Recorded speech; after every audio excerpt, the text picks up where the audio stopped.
Wewe mnyambo fulani kutoka Kinting, kusikiliza wewe. Endi sikia bwana.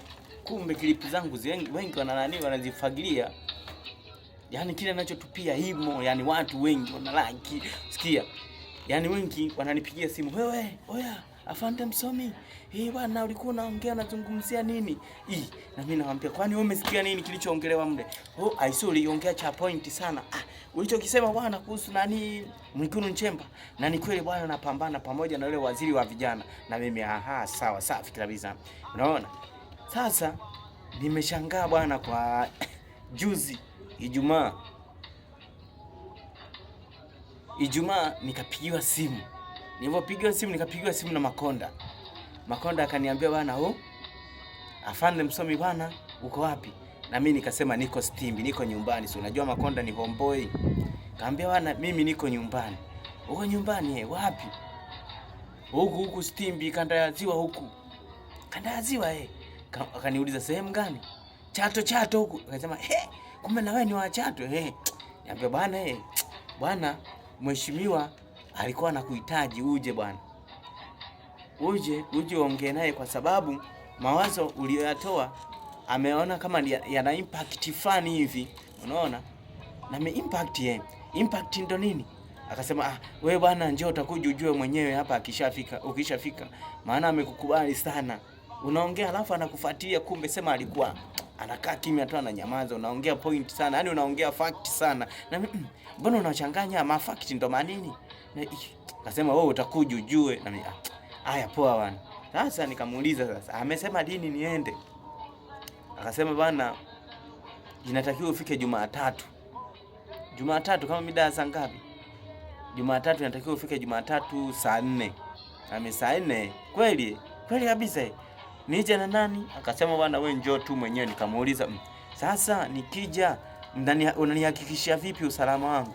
Akasema wewe njoo, usalama wako upo wa kutosha. Nikamwambia kwa nini nisije na ulinzi? Kaniambia bwana ulinzi hamna. Wewe ni wa kutoka nyumbani huko Basi wewe tafuta ulinzi wa namna yoyote ile, wewe unajua kama huamini. Na mimi haya poa. Hata mimi naenda na ulinzi wangu. Ulinzi wangu huu hapa baskeli. Unaona? Ulinzi wangu baskeli. Nikishafika nafika getini namsikilizia mlinzi wa getini kunifungulia. Si wanasubiri mpaka honi, mimi nawaambia bwana, napiga mdomo pipi. Yasema nani? Mimi. Unataka nini? Naambia na appointment na mheshimiwa ameniita. Nilisema tuonyeshe karatasi. Nawaambia mpigieni simu. Namba yake hauna? Nikamwambia mimi nimepigiwa na Makonda. Sawa. Fresh. Mambo yanaiva. Kumbe ananielewa mheshimiwa. Wengi wabunge wengi, maana simu nimepokea kama simu 3, 4, 5, 6, 7, 8 na 10. Unaona?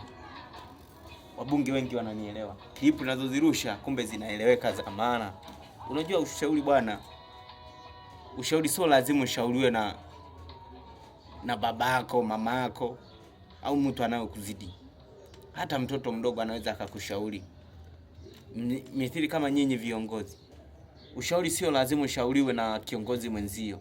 Hata raia sisi tuloko mtaani tuna mawazo mengi sana ya kutosha. Nikisha kushauri na kushauri cha maana kwa sababu mwingine kiongozi anaweza akakushauri kukupotosha. Unaona? Akawa anakupoteza, kumbe anataka hicho kitengo ulichonacho. Ila mimi nitakushauri. Nikisha kushauri bana mimi sina kiu nacho. Basi nadumbukia. Angalieni. Naweza nikafika mimi nikalamba kitengo. Ila nikilamba kitengo. Nyinyi wagogo, wanyambwa. Wanyamkoro nyie. Wandari kutoka Ileje wa Marera. Mtakuwepo nyumbani kwangu kusimamia mifugo yangu, ng'ombe wa maziwa. Mtakuwa mnakatia majani, mnaleta, mnalisha. Wanyambo watakuwa wanakamua maziwa.